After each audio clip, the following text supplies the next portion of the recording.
हमारे political editor Yogesh Sharma ji BJP प्रदेश प्रभारी राधा मोहन अग्रवाल से खास बातचीत करेंगे। वो तस्वीरें भी हम आपको दिखाएंगे। दरअसल आपको बता दें कि यहाँ पर जयपुर में है बीजेपी प्रदेश प्रभारी राधा मोहन दास अग्रवाल।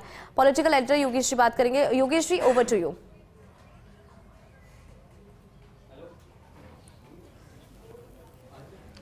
देखिए, डॉक्टर राधा मोहन दास अग्रवाल हमारे साथ हैं और आपने देखा ही होगा जब से वो राजस्थान बीजेपी के प्रदेश के प्रभारी बने तब से काफ़ी कुछ चीज़ें राजस्थान की भारतीय जनता पार्टी के पक्ष में गई।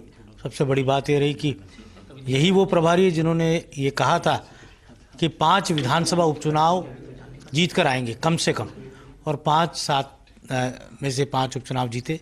और पार्टी अब नए साल में किस तरह से, क्योंकि आपने एक बात कही आते ही एयरपोर्ट पर बोले थे आप, उसकी चर्चा पूरी राजस्थान की राजनीति को गर्म किए हुए है। पुराने पेड़ नए पत्ते खिलेंगे, तो राजनीतिक नियतार्थ, राजनीतिक मायने, क्योंकि आप उत्तर प्रदेश के नेता हैं। राजस्थान में राजनीति का एक अलग लेवल है, उत्तर प्रदेश की राजनीति का एक अलग लेवल होता है। तो समझना चाहते हैं कि आखिर क्या उन बातों का अर्थ है। देखिए, पहली तो मैं आपसे असहमति व्यक्त कर दूँ। हम 5 सीटें नहीं जीते हैं, हमने 7 सीट जीती है। दौसा की सीट हम सिर्फ 2300 वोट से हारे हैं, जबकि उसके पहले हम 43,000 वोट से हारा करते थे। यानी जीतते जीतते रह गए हैं। 84 की सीट हम 72,000 वोट से हारे थे 2023 में, और इस चुनाव में 22,000 वोट से हारे हैं। यानी वहाँ भी हमने 50,000 का गैप पूरा किया है। तो यूँ कहिए कि उनको मेड़ पर पहुँचा दिया है। अब मेड़ से नीचे अगले चुनाव में भेज देंगे दोनों ही सीटें। तो 5 सीटें हमने राजनीतिक रूप से जीती हैं, जीती 7 हैं मूल्यांकन की दृष्टि से। अब आपने जो दूसरा सवाल पूछा, ये प्रकृति का नियम है। आप ये कपड़े पहनते हैं तो फटते नहीं हैं क्या? तो बदलते हैं कि नहीं बदलते हैं? बदलते हैं। भगवान कृष्ण ने कहा था, वासांसी जीर्णानि यथा विहाय नवानि नय्याति नवानि देहि यथा गरीराणि सुहाय वीर्णानि अन्यानि संयाति नवानि देहि। ये तो प्रकृति का नियम है परिवर्तन, इसमें कौन सी बड़ी बात कह दी गई थी? राजनीति की ये सबसे बड़ी समस्या है कि सामान्य तौर तरीके से की गई बातों को भी आप लोगों ने स्पेस नहीं छोड़ा है। नहीं, हमने यहाँ की राजनीति में ही इतना स्पेस बनाए रखिए। भारतीय जनता पार्टी एक सैद्धांतिक पार्टी है, विचारधारा पर आधारित पार्टी है, कैडर पर आधारित पार्टी है, व्यक्ति पर आधारित पार्टी नहीं है। यह एक सच है कि हमारा कोई भी मंडल अध्यक्ष, कोई भी जिला अध्यक्ष, कोई भी प्रदेश अध्यक्ष और कोई भी राष्ट्रीय अध्यक्ष, मैं राष्ट्रीय अध्यक्ष को जोड़ते हुए कह रहा हूँ और जिम्मेदारी से कह रहा हूँ, 6 साल के बाद स्वतः अपनी सीटें छोड़ देता है और हम नए राष्ट्रीय अध्यक्ष, प्रांत अध्यक्ष का चुनाव शुरू कर देते हैं। आज जो हम संगठन पर्व गुजार रहे हैं, किसके नेतृत्व में गुजार रहे हैं? अपने राष्ट्रीय अध्यक्ष के नेतृत्व में। हमारा राष्ट्रीय अध्यक्ष हमारे पूरे देश के संगठनात्मक चुनाव को निर्देशित भी कर रहा है, नियंत्रित भी कर रहा है और निरीक्षित भी कर रहा है।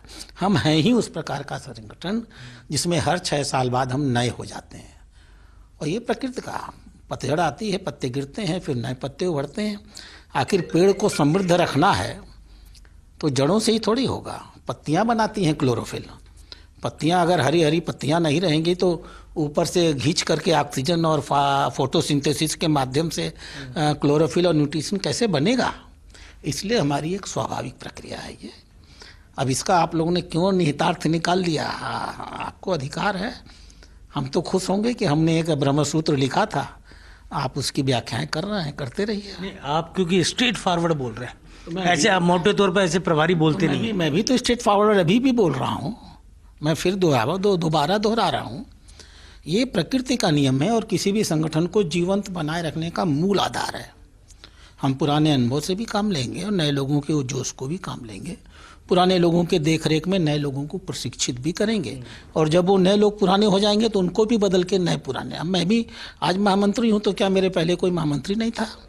क्या मेरे पहले कोई राजस्थान का प्रभारी नहीं था? या क्या मैं अंतिम राजस्थान का प्रभारी हूँ? आज मैं आपसे बात कर रहा हूँ, कल पता चलेगा कि मैं राजस्थान का प्रभारी ही नहीं हूँ। तो हमारा संगठन ही ऐसा है, ये परिवर्तन से गुजरता रहता है। ये एक सतत चलने वाली प्रक्रिया है। ऐसे तो मंत्रिपरिषद फेरबदल विस्तार, आप इसको ये न बना लीजिएगा कि उन्होंने बता दिया कि वो प्रभारी पद से हटाए जाने वाले हैं। नहीं बिल्कुल इसका नहीं है। तो इसका नहीं- हमारी तरफ से तो आप बने रहे हैं। नहीं, इसका मतलब ये निकाल लीजिए। तो उन्होंने घोषणा कर दिया है कि कल से वो प्रभारी नहीं रहेंगे। आप इतने शुभ रहे राजस्थान की बीजेपी के लिए। नहीं, मैं शुभ नहीं हूँ। भारतीय जनता पार्टी के कार्यकर्ता शुभ हैं और भारतीय जनता पार्टी की विचारधारा शुभ है। ये जो सारा स्ट्रक्चर आप भारतीय जनता पार्टी का देख रहे हैं वो आज का बना थोड़े है। आज आपको इसकी बिल्डिंगें दिखती हैं चमकती हुई। उन ईंटों की ओर देखने की कोशिश करिए जिन पे किसी की नज़र नहीं जाती। भारतीय जनसंघ की जब स्थापना 31 अक्टूबर 1951 में हुई थी और जब हमने एकात्म मानव दर्शन का रास्ता तय किया था, जिन्होंने उस रास्ते को बताया वो हमारे लिए शुभ थे। एक सवाल बड़ा अहम है कि मंत्री परिषद फेरबदल और विस्तार, राजनीतिक तौर पर ये मुख्यमंत्री का विशेष अधिकार है, लेकिन प्रभारी के नाते आप क्या सोचते हैं? और क्योंकि आपने कहा कि नई कोपले पैदा होंगी, नया मुख्यमंत्री तो आपने दे ही दिया, पहली बार विधायक को मुख्यमंत्री तक पहुंचाया, अब मंत्रिमंडल का जो नई शेप होगी, नई ताजगी दिखेगी उसमें? जब मौसम आता है तभी कोपले निकलती हैं। तो जब मौसम आएगा तो कोपले निकलेंगी, काहे परेशान है? समय के पहले कहाँ कोपले बताती हैं कि मैं निकलने वाला हूँ?